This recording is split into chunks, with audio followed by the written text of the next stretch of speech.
So, having Rajdeep Sardesai in Punjab is actually a great privilege. So, I would want to start with the first question. Bihar, you summed up really well. It is in a different spirit. The entire election has been fought. So, but as of today morning, after the election is done, and you have concluded your last day's conversations with the panels, how do you see Bihar election in this morning today? See, first of all, thank you very much for having me here on North News. I want to say this that every state is different to the other. That is the uniqueness of India.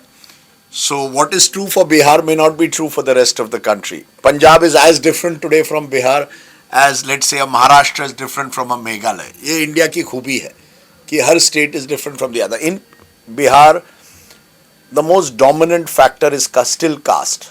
जाति अभी भी चलती है. This time we saw two more factors playing a big role. एक है महिला.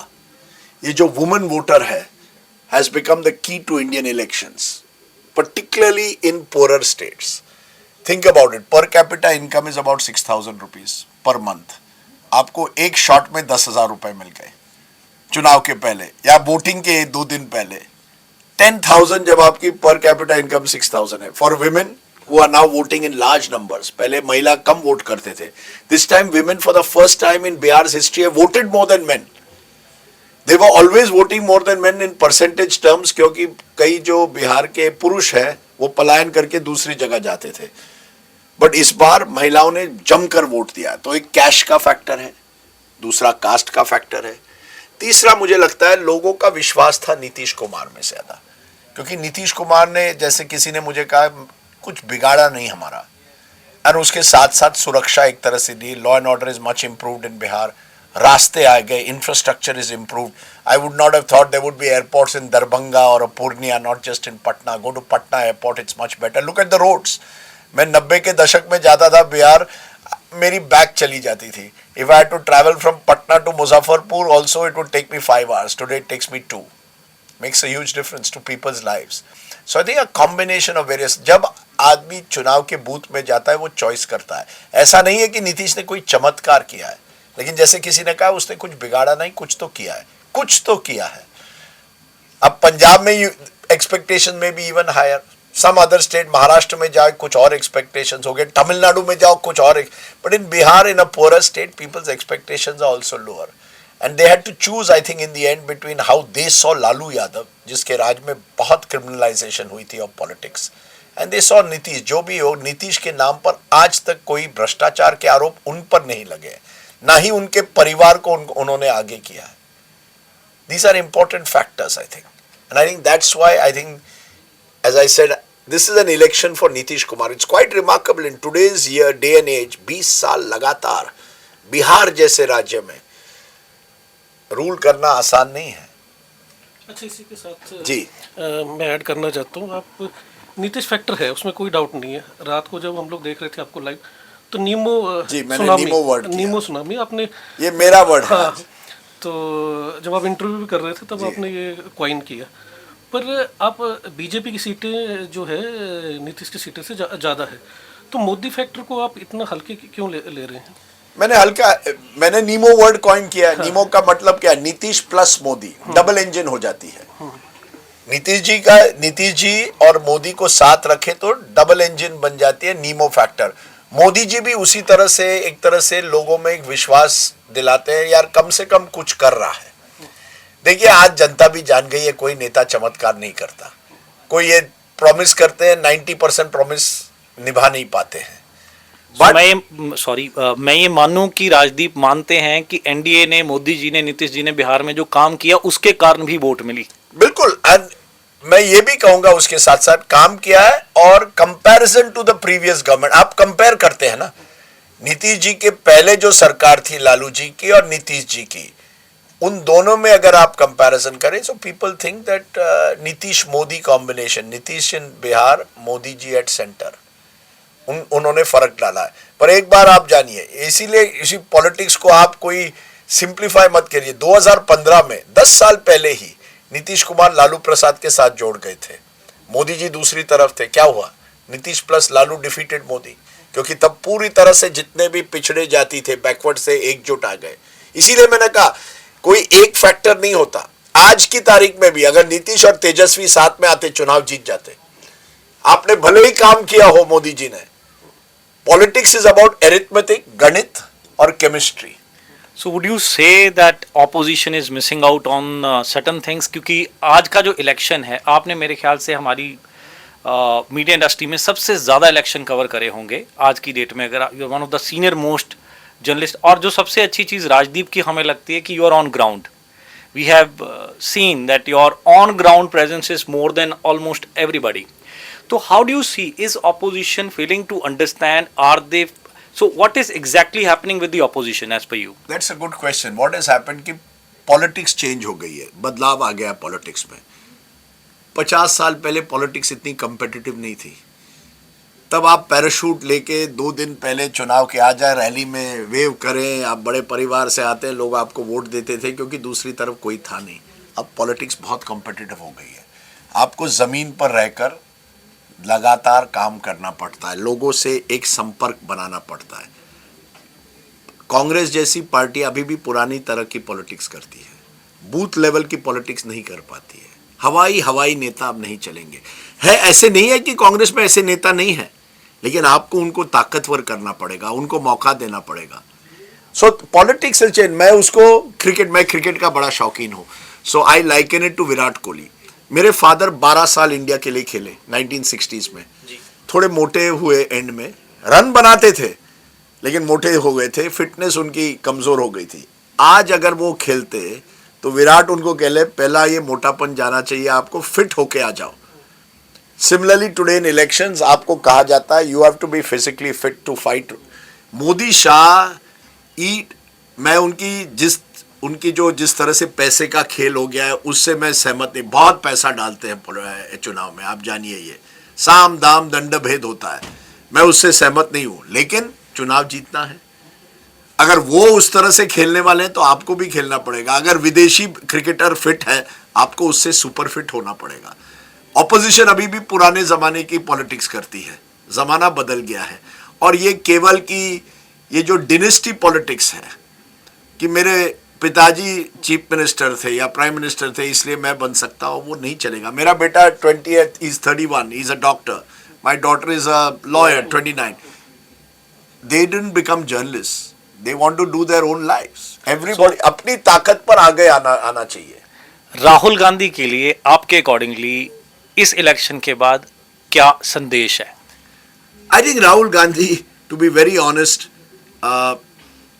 Either has to course correct.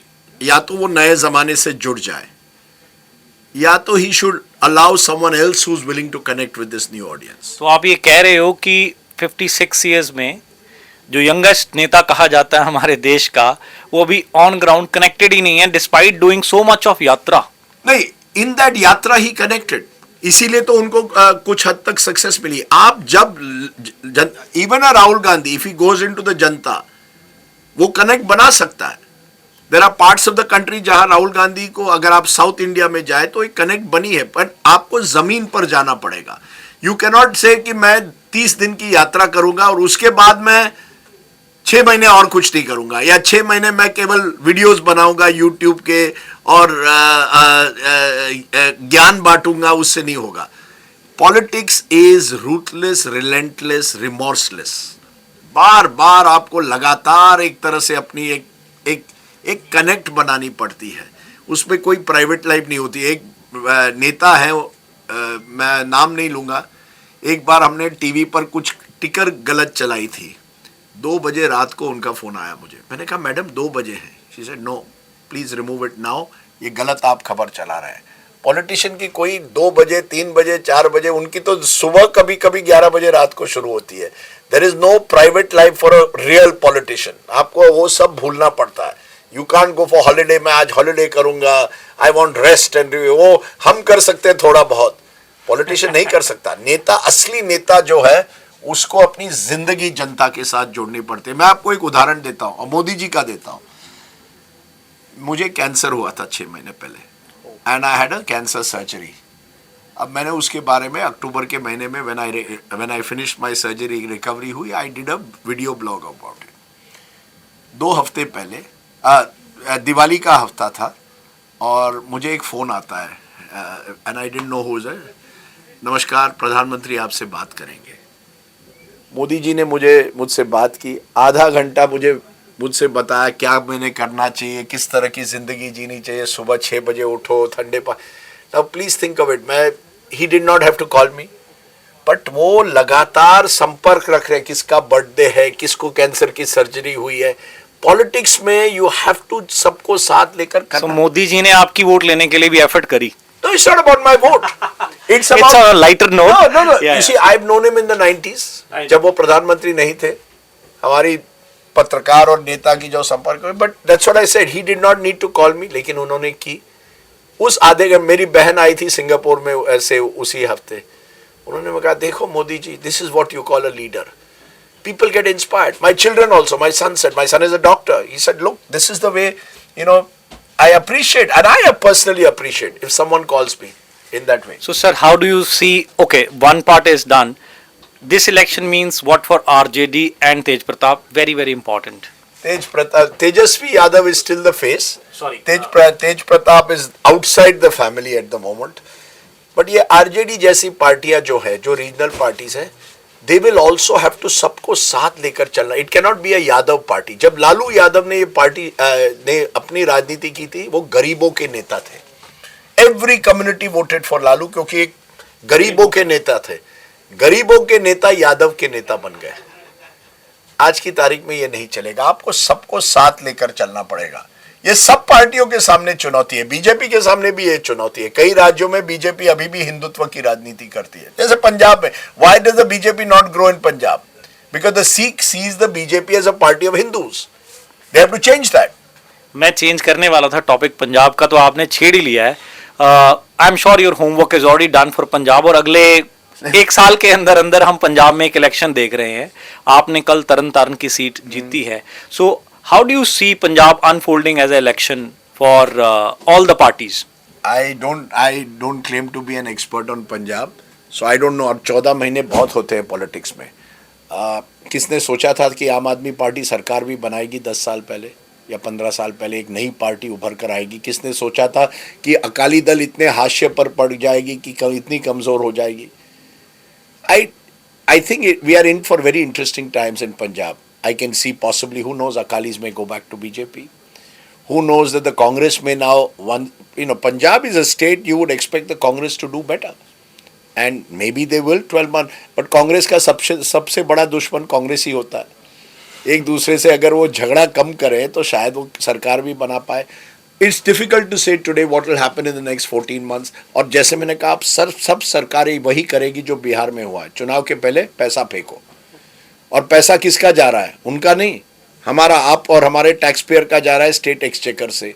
Do you think supreme court जो हर चीज में संज्ञान लेता है, सुप्रीम कोर्ट को या जुडिशरी को संज्ञान लेके इसके ऊपर कोई ना कोई एक्शन लेना चाहिए? क्योंकि ये जो टैक्स पेयर्स की मनी कोई भी पॉलिटिशियन बिना सोचे कभी भी कहीं पे भी कमिट कर देता है, उसे रोकना चाहिए. क्या राजदीप वैसी सी किसी सोच के लिए रिकमेंड करेंगे या सजेस्ट करेंगे कि judiciary should take it up? Because हर चीज में वो इंटरफेयर करते हैं, चाहे फेथ है चाहे लाइफ है. तो जुडिशरी का क्या ये फर्ज नहीं बनता कि वो चलो इस इलेक्शन में होगा, कहीं तो ब्रेक लगाएं? You are right in principle, ये सही बात है. लेकिन कोर्ट कहेगा यार सरकार का में हम दखल अंदाजी क्यों? अगर कोर्ट कल कहे कि you can not go head with this scheme, सरकार कहेगी आप दखल अंदाजी कर गए, लोगों ने हमको चुना है. प्रॉब्लम क्या हो गई है? प्रधानमंत्री कहते हैं कि बाकी जब करते हैं रेवड़ी और मैं जब करता हूं वो वेलफेयर. ऐसा नहीं चलेगा. There should be a consensus among parties कि चुनाव के साल में आप इस तरह की रेवड़ी पैसे नहीं बांटोगे. कुछ तक कुछ, अगर सुप्रीम कोर्ट रोक नहीं लगाए तो फिर ईसी को लगाना पड़ेगा. सुप्रीम कोर्ट में दम नहीं है, मुझे लगता है ये प्रॉब्लम हो गया देश में. सुप्रीम कोर्ट को दम लगेगा इस तरह का निर्णय लेने हर पार्टी के लिए, नॉट ओनली वन. कोई भी सरकार just before elections cannot give cash. All the states are turning bankrupt. पैसे नहीं है तिजोरी में. Do you miss Arvind Kejriwal and Sisodia in Delhi because they are now sitting in Chandigarh and a lot is happening? How do you see that situation for Punjab? Arvind Kejriwal is quite a campaigner. वो चुनाव लड़ना जानता है. अब उसके लिए भी जीवन मरण की सिचुएशन है क्योंकि दिल्ली हारने के बाद he has to retain Punjab. अगर मैं भी उनके जगह में होता तो मैं भी वही करता. कि अगला ये साल मैं पंजाब के लिए दे रहा हूँ, कि मुझे कोशिश करनी है, nothing wrong. Why should politics only be about one और टू पार्टी? सबको आने दीजिए. If Kejriwal wants to fight it his way. और ये सच्चाई है कि कोई लेवल प्लेइंग फील्ड नहीं है. जो सत्ता में पार्टी है दिल्ली में, उनके पास ज्यादा पैसे हैं बाकियों से, बहुत ज्यादा. आपको इमेजिन नहीं करेंगे कितने हैं. So if he wants to fight, अगर वो कहीं से पैसा इकट्ठा करे, ईडी उसके घर आएगी. अगर सरकार का कोई नुमाइंदा पैसा इकट्ठा करे, सरकार जाएगी उसके घर? नहीं जाती. मेरे महाराष्ट्र में अभी हुआ, अजीत पवार के बेटे ने 1800 करोड़ की जमीन 300 करोड़ में खरीदी थी. कोई ईडी उसके घर गई? नहीं जाती. यही प्रॉब्लम है इस देश का. Democracy is based on level playing field. आप सबको एक तरीके से देखिए.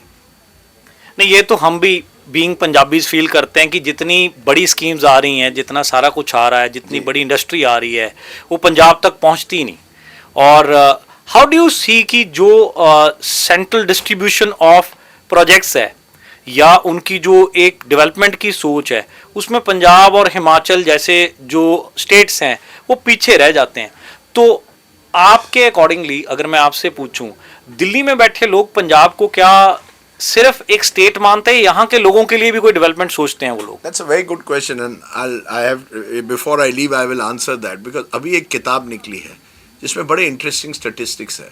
1980 में पंजाब नंबर 1 स्टेट थी इंडिया की पर कैपिटा इनकम की. Number 1, both in term not just agriculture but even industry was growing.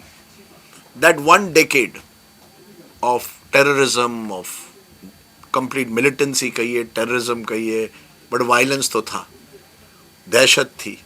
आज पंजाब इज नंबर 16 और 17 state which was top of the pop. और पंजाबियों की एंटरप्रेन्योरशिप किसी से कम नहीं, दुनिया में किसी से कम नहीं है.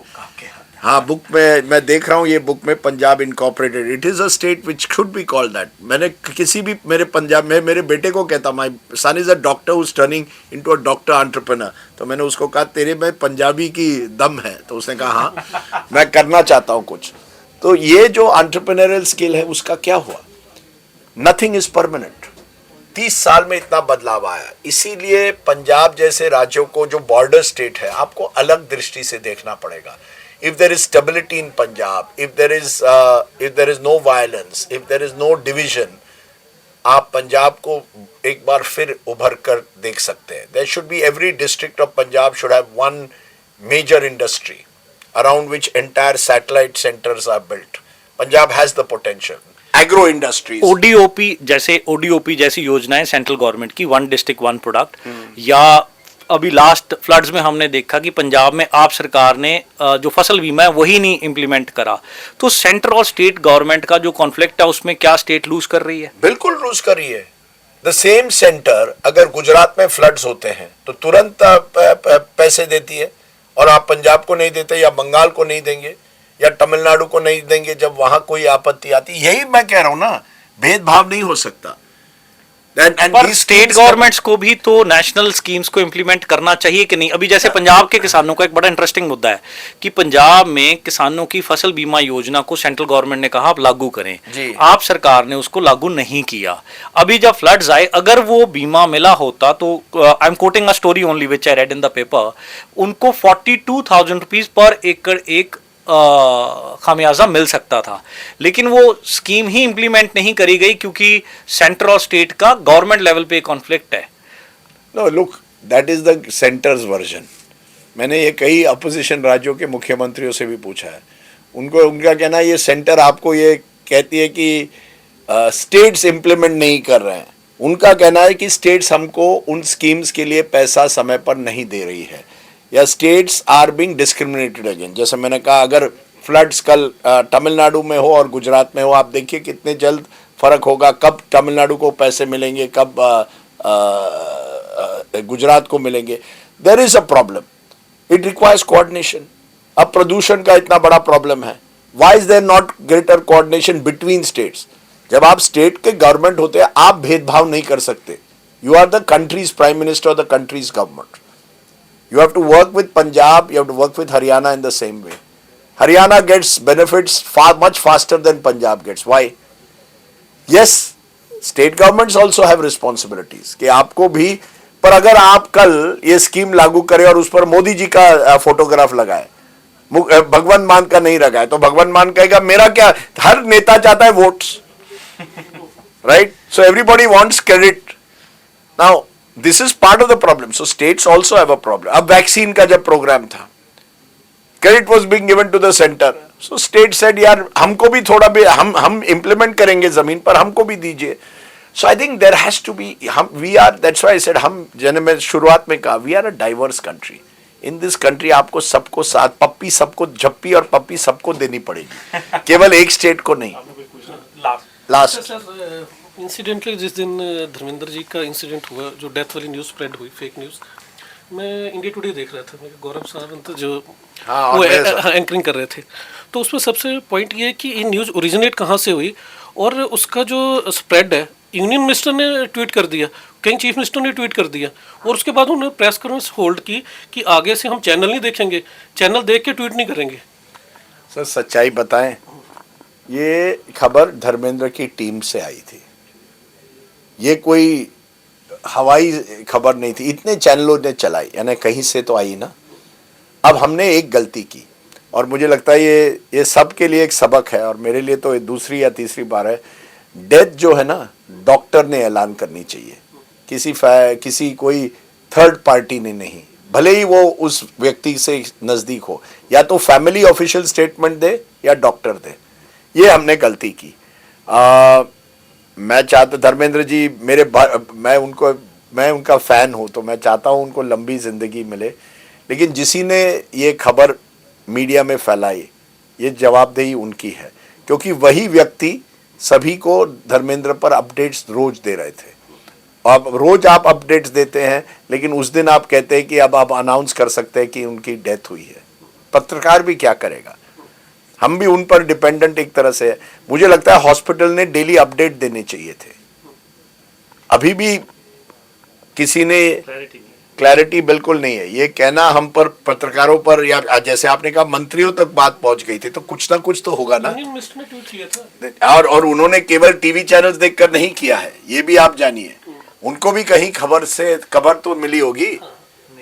मेरे एक क्वेश्चन का लालच आ रहा है जो आपसे मुझे पूछना है, क्योंकि मेरे पास वो रिसोर्सेज नहीं हैं कि कभी मैं उससे आंसर तक पहुंच पाऊं इस स्टेज पे. आज की डेट में हम इलेक्शंस की बात कर रहे थे, जो deep state working against India की बात हो रही है, George Soros and company, and there are other factors, चाहे वो ट्रंप की टीम को बोला जाता है या किसी और को, कि इंडिया के अगेंस्ट काम कर रही हैं वो फैक्टर्स, वो किस हद तक एक्टिव हैं, उन चीज़ों को हम किस हद तक मानने हैं, बिकॉज वो आपके जैसे जर्नलिस्ट के पास वो शायद एक बेटर नॉलेज होगी उस एरिया की, because that narrative is going around all, कि जेनजी के नाम पे बंगाल में हो गया, बांग्लादेश में हो गया, नेपाल में हो गया, पाकिस्तान में उसको करने की कोशिश, और इंडिया में भी एक वो सिचुएशन क्रिएट करने की कोशिश की जा रही है बाय फोर्सेस बियॉन्ड इंडिया.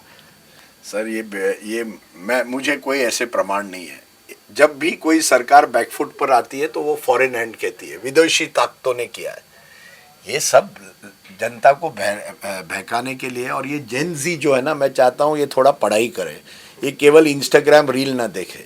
ये इंस्टाग्राम रील की जो जनरेशन है, ये पार्ट ऑफ द प्रॉब्लम है. वो कुछ भी बात आप इंस्टाग्राम में कर दो, आपको लगता है वो सच है, फॉरेन हैंड आ गया है. ये देश बहुत बड़ा है, कोई फॉरेन हैंड में इस देश को कंट्रोल नहीं कर सकता. जब सरकार विफल होती है, जब किसान रास्ते पर आते हैं, अरे इसके पीछे कोई विदेशी ताकत होगी. अरे बेचारा किसान कहीं गुरदासपुर या कपूरथला से बैठा हुआ है, विदेशी ताकत, सोरोस का पैसा है. ऐसा इतना आसान. सो इंदिरा गांधी जब सीआईए को ब्लेम करती थी, वो भी गलत, rubbish. That was also rubbish. Indira Gandhi's blaming of CIA was when her own government was on the back foot.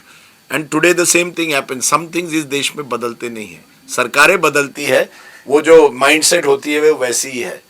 कोई कमजोर नहीं कर सकता इस देश को.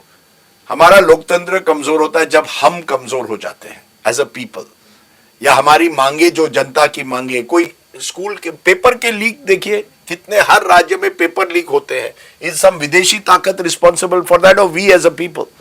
All the time we blame, very easy to blame a Videshi takat for everything. This country is not, this country needs, that's why I said, a different kind of politics. Let's conclude at a lighter note. Yes. So Rajdeep is in Punjab. Yes. When you think of Punjab, what comes to your mind and how you relish your trips to Punjab? Because I'm sure there is more to your journeys and trips to Punjab. particularly when I'm doing elections, I first go to the best dhaba I can find for the paratha, dahi, achar and lassi. आप बस मुझे इतना बता दीजिए कि चंडीगढ़ में कहाँ best paratha, दही, लस्सी और अचार मिलेगा, मैं वहीं जाऊंगा. बताइए. झुमरू नाम की एक झुमरू. जगह, झुमरू, इट्स अच्छा. इन झुमरू ही है ना उसका नाम? Jhumru. Jhumru is in 3B2. 3B2. You will relish. हाँ, इट्स तो ठीक है, next time I will go to Jhumru. और दूसरी, जैसे मैंने कहा, पंजाब की याद आती है. लोग यार कुछ है इस मिट्टी में, ताकत है. मैं जैसे मैंने कहा, मेरा आई एम अ महाराष्ट्रन. मेरा बेटा दिल्ली में पड़ा पला हुआ है. तो मुझसे मिलोगे ना, you will think is a Punjabi, because वो बात करता है उसी तरह से उसमें. और वो बिल्कुल दुनिया को कहता है that I am my father में भी Maharashtrian, my mother is Bengali. मैं हूँ, I have a Punjabi north Indian in me. उसमें है वो दम. एक लास्ट क्वेश्चन, क्योंकि आप यहाँ हैं और आप ही से क्वेश्चन है अब. आखिरी. हाँ, आखिरी क्वेश्चन है.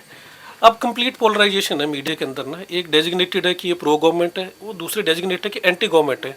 आपका इतना ज़्यादा एक्सपीरियंस रहा है, क्या इससे पहले भी इतनी पोलराइजेशन हुई है और जर्नलिस्ट टारगेट हुए? पोलराइजेशन थी, टारगेट इस तरह से होते नहीं थे. ये फर्क हो गया. ऐसा नहीं है कि पोलराइजेशन 80, जब मैं 1988 में when I join journalism, there was polarisation. अब वो ज्यादा हो गई और ये सोशल मीडिया ने और भी खराब कर दिया है. ये व्हाट्सएप जनरेशन, इंस्टाग्राम, ये तुम देशद्रोही हो, तुम देशभक्त हो. ये देशभक्त और देशद्रोही के भी, मुझे किसी की सर्टिफिकेट नहीं चाहिए कौन देशद्रोही है. जिसके स्विस बैंक अकाउंट्स है वो अपने आप को देशभक्त कहते हैं, और जो अपनी मेहनत से काम करते हैं या सरकार की कमियां ढूंढते हैं, जो मेरा एक तरह से दायित्व है, हमें देशद्रोही कहा जाता है. चलता रहेगा. क्योंकि इलेक्शन के अंदर ये डिसाइड करते हैं कि इंटरव्यू किसको देना है. यही तो मुसीबत है. तब भी ध्रुवीकरण हुआ करता था, पोलराइजेशन था, लेकिन जो सरकारें थी या जो पॉलिटिशियन थे, आप उनको भले ही उनको एक्सपोज करें, लेकिन वो कभी आपको दुश्मन नहीं मानते थे. अब क्या हुआ है, दोस्त और दुश्मन हो गए. आप मेरे साथ हैं, मेरी बात करते हैं, मेरी तरफदारी करते हैं, आप दोस्त हैं. आप मुझे सवाल पूछते हैं, आप मेरे दुश्मन बन जाते हैं. एक नेता ने मुझे कहा कुछ महीनों पहले, you ask too many questions. आप बहुत सवाल पूछते हैं. मैंने कहा सर, अब मैं 60 साल का हो गया हूँ, मुझे और कुछ करना भी नहीं आता. मैं 37 साल से इस प्रोफेशन में हूँ. कुछ अगर आज की तारीख में कुछ कर सकता था और तो मैं कर लेता, लेकिन सवाल पूछना मेरा दायित्व है, जवाब देना आपका. अब asking too many question should not be a disqualification, but जिंदगी चलती रहेगी. ये है ना. मैं, आप किशोर कुमार के गाने सुनते रहिए हर रात को. ये सब बाकी सब, ये सब माया है.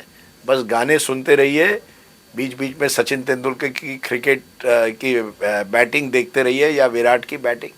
दुनिया बहुत बड़ी है. अच्छा, आपकी जो पॉजिटिव बात है वो ये है कि जब भी आप इंटरव्यू करते हैं, चाहिए, और मैं जितने भी इंटरव्यू आपके देखे, कई बार जो जिसका आप इंटरव्यू कर बहुत सरकास्टिकली हो जाता है आपके लिए. इवन जब आप डिबेट में भी होते हैं, जो बीजेपी का चाहे स्पोक्स पर्सन है चाहे किसी पार्टी का, पर आपकी तरफ से कभी मैंने कोई अग्रेसिव वो नहीं देखा. आप बहुत पोलाइटली उनके साथ डील करते हैं. बुढ़ापा आ गया. अगर मैं 25 साल का होता तो मैं शायद उनको जवाब देता, अब नहीं देना. इनफैक्ट मेरे my children keep telling me, पापा why are you fighting with everyone. I said I don't want to fight with anyone. I am at a stage in life, particularly after this surgery and all that. कौन जाने कल क्या हो. जिंदगी एक सफर है सुहाना, यहाँ कल क्या हो किसने जाना. अच्छा, बच्चों हमारे साथ जो कुलीग है, इनका क्वेश्चन था, खास करके जो फीमेल कुलीग है, कि घर में जो आप मैम के साथ होते हैं, तो वहाँ पे भी पॉलिटिक्स डिस्कस करते हैं या तो फिर कुछ लाइट और भी चीजें हैं जैसे. So how does romance survive in a house which is already having two people all the time? You are a journalist, she's a politician now. She was a journalist. So how does it happen? Not easy. पर इसीलिए मैं जैसे ही घर पहुंचता हूँ ना, मैं मेरे म्यूजिक सुनता हूँ, आईपॉड लगा देता हूँ, और अगर क्रिकेट की कोई मैच हो तो मैं लाइव देख लेता हूँ. And my wife does not like cricket. तो हम अलग अलग कमरों में बैठकर, वो अपना नेटफ्लिक्स OTT देखती रहती है और मैं ये देखता रहता हूँ. ब्रेकफास्ट टेबल पर ज़रूर सुबह सुबह कुछ जो अखबारों में खबर है उस पर बात होती है. And we have kept our children away. मेरे बच्चों ने कहा है कि ऑन व्हाट्सएप आप कभी भी हमसे पॉलिटिक्स डिस्कस नहीं करोगे. I said okay sure. इतना तो मैं कर सकता हूँ, बाकी करूँ ना करूँ इतना तो करता हूँ. But that's life, you know. Everybody is an individual. हर एक की अलग अलग इंटरेस्ट होते हैं. And yeah, that's the way it is. That's life. Thank you, sir. Thank you very much for your time.